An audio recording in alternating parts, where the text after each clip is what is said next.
wabarakatuh. Allahumma sholli ala Muhammad wa ala ali Muhammad. Pemirsa Hilafah News yang dirahmati Allah, alhamdulillah kita berjumpa kembali dengan program kesayangan kita, yakni Kabar Petang. Kita akan membahas tema-tema terkini dengan narasumber yang terpercaya, tentunya dari sudut pandang Islam. Inilah Kabar Petang selengkapnya.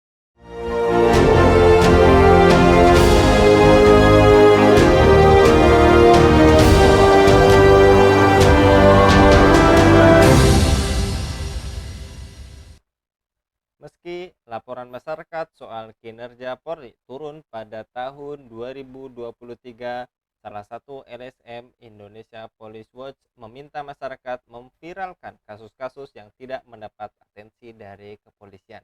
Surat itu disampaikan IPW saat rilis akhir tahun 2023 pada Jakarta Timur di hari Ahad 31 Desember 2023. Apakah kinerja polisi buruk? Apakah bila tidak diviralkan maka sebuah kasus tidak mendapat respon cepat dari kepolisian?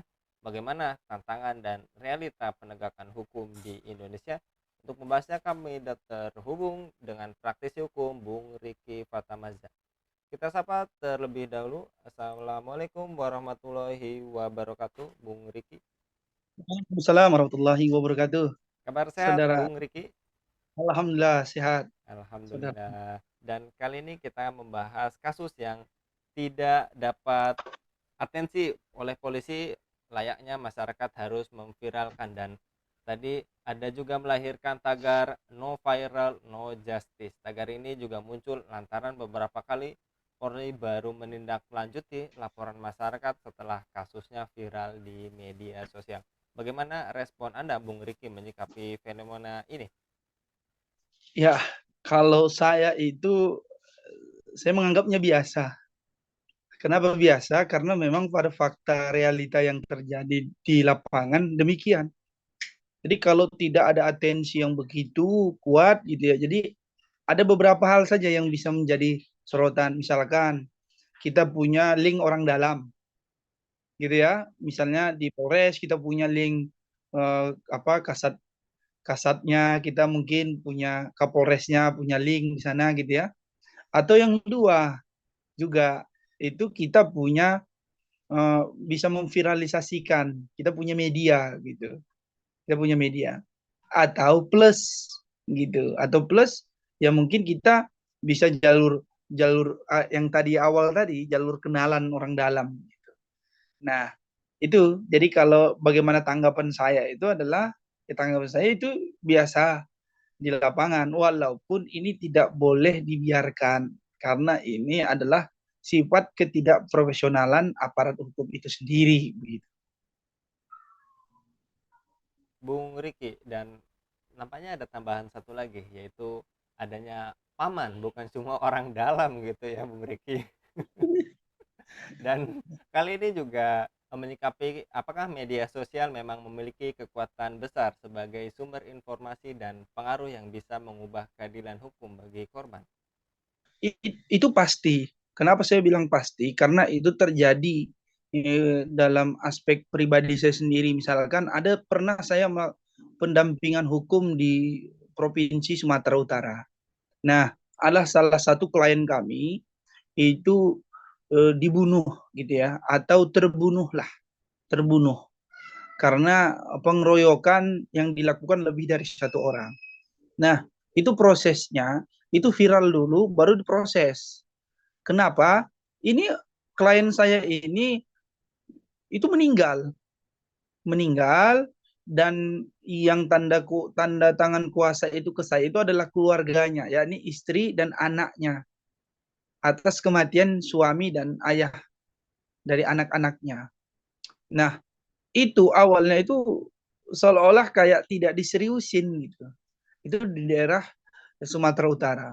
Tetapi ketika beberapa kali saya posting, saya muat di media, baik nanti media online lebih banyak ya di medsos gitu, di Facebook, di Instagram, bahkan di YouTube, barulah aparat kepolisian ini berperan aktif sampai kita kawal dan alhamdulillah tertangkap 2 orang tersangka dan alhamdulillah diputuskan bersalah dan menjalani hukumannya di penjara berapa tahun.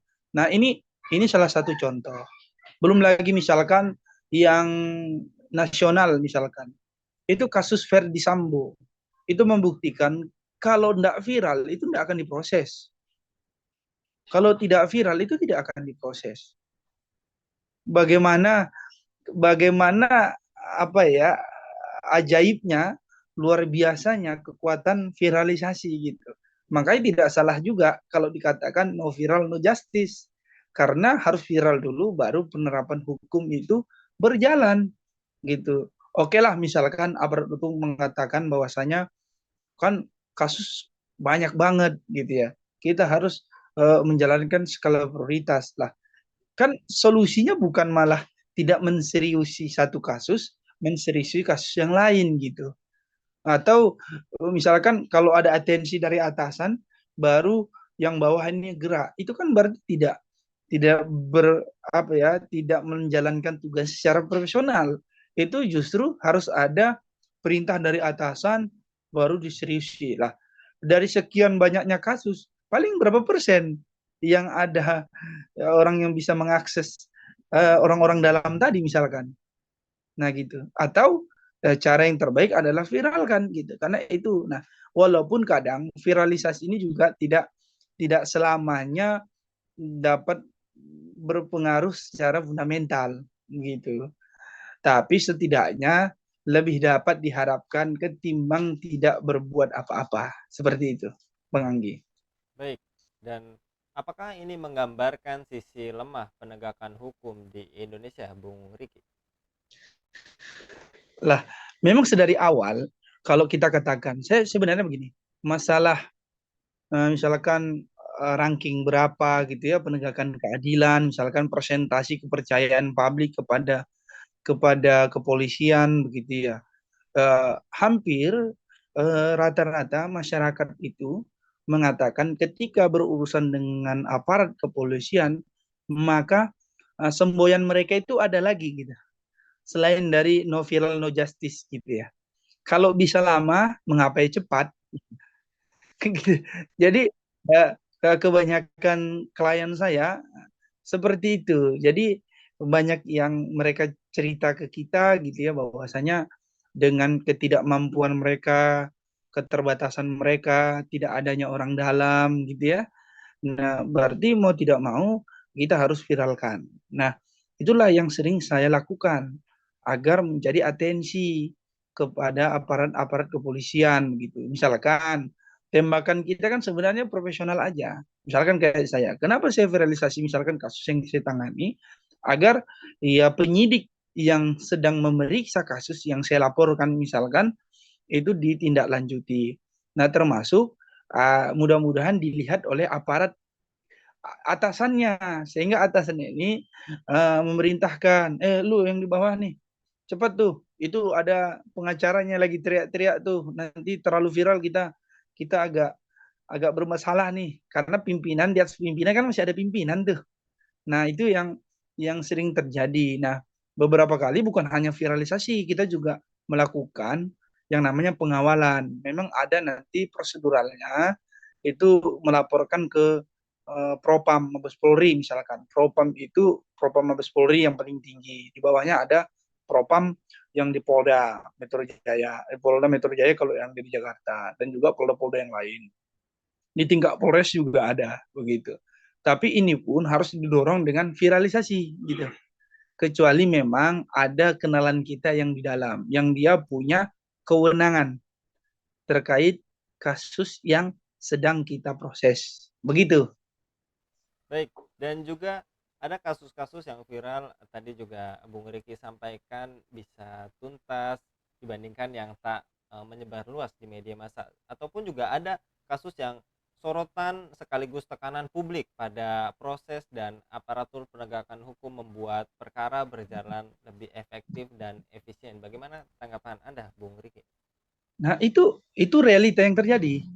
Itu adalah realita yang terjadi yang memang harus digalakkan, yang harus disampaikan. Tapi kan sebenarnya masyarakat itu juga punya keterbatasan begitu. Keterbatasan misalkan jangkauan media gitu ya. Kan tidak semua juga masyarakat itu memahami prosedur ini. Gitu. Ini kan sebenarnya langkah alternatif sebenarnya. Jadi saya ingin memberi catatan, viralisasi ini adalah langkah alternatif karena kurang atau tidak efektifnya profesionalitas yang dilakukan oleh aparat. Kan itu sebenarnya. Nah, oke, misalkan seperti kita yang yang memang hari-harinya terkait pembelaan gitu ya, pendampingan gitu. Dan bisa berbicara di sosmed, baik di Instagram, Telegram, baik di Facebook, YouTube dan lain sebagainya. Tapi kan banyak orang-orang masyarakat di sana yang tidak terkait teknologi gitu. Jadi ini adalah hal yang positif bagi yang memahami gitu. Tapi catatan saya adalah ini adalah langkah alternatif. Utamanya adalah bagaimana aparat yang sejatinya memiliki kewenangan, tugas dan tanggung jawab ini menjalankan secara profesional, secara amanah, karena masyarakat itu sudah diambil pajaknya, ditarik pajaknya untuk apa? Ya termasuk untuk membiayai aparat-aparat ini gitu.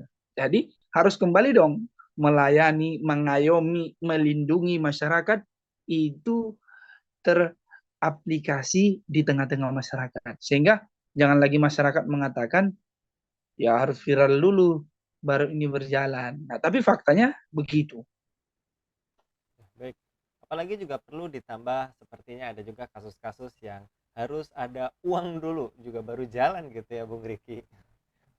Dan Iya, ya, dan terakhir Bung Riki, apa perlu dikoreksi dan dikritisi dari aparat penegak hukum dan sistem hukum di negeri ini? Dan kemudian ke depan, apakah memang kasus-kasus yang tidak mendapat atensi dari kepolisian tetap harus diviralkan, Bung Riki? iya, ya agenda viralisasi itu harus tetap berjalan. Karena lagi-lagi faktanya kalau tidak viral tidak ditindaklanjuti secara efektif, efisien begitu ya.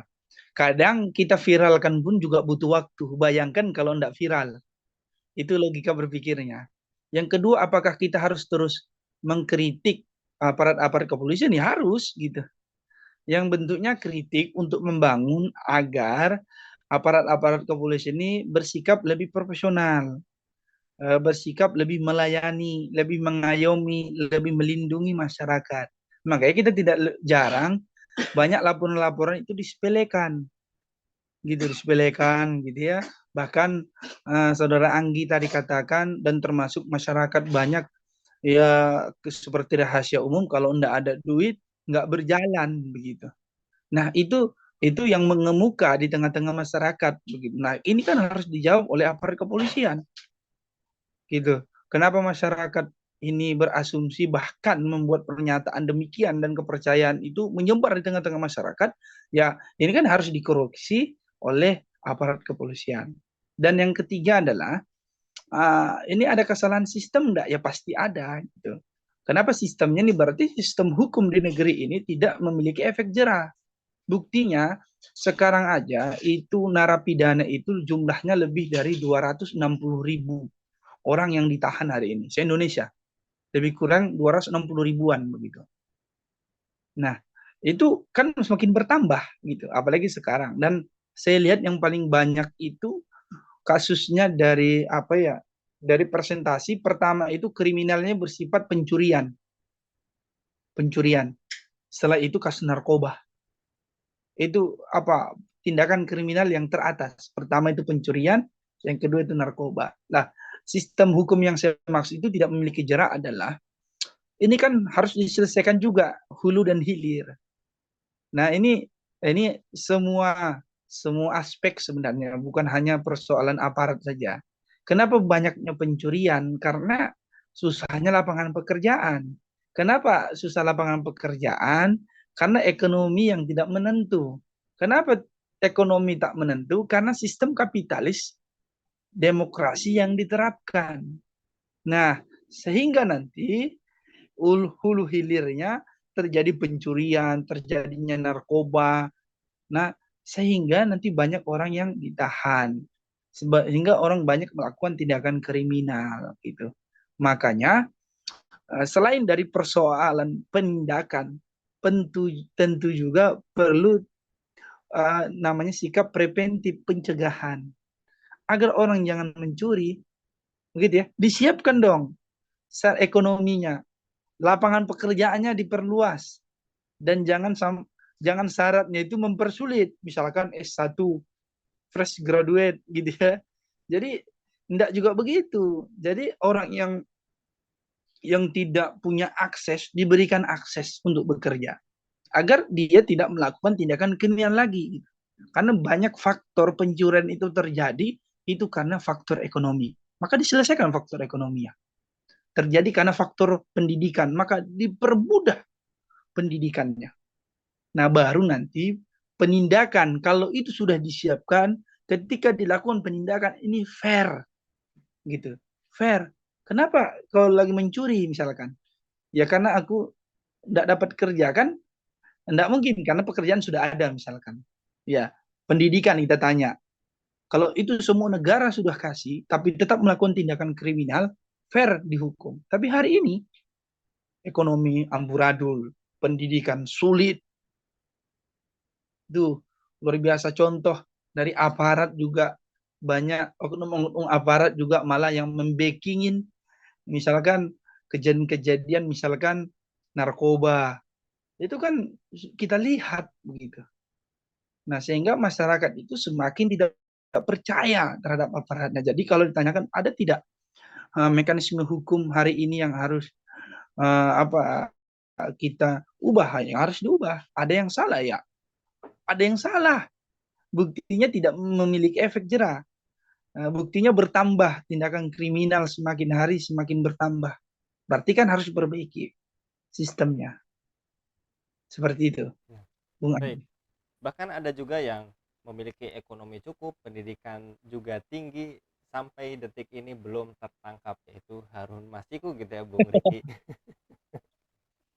Baik, Iya. terima kasih Bung Riki untuk kesempatannya pada kabar petang kali ini. Mudah-mudahan tadi kita semua bisa mendengar apa yang disampaikan Bung Riki, bahwa sistem hukum yang ada sekarang itu bermasalah. Juga tadi disampaikan terkait Harun Masiku, yang juga ada yang mengatakan dalam salah satu koran itu dipelihara dan dijaga gitu. Bahkan kurang apa lagi gitu ya untuk menangkap seorang Harun Masiku.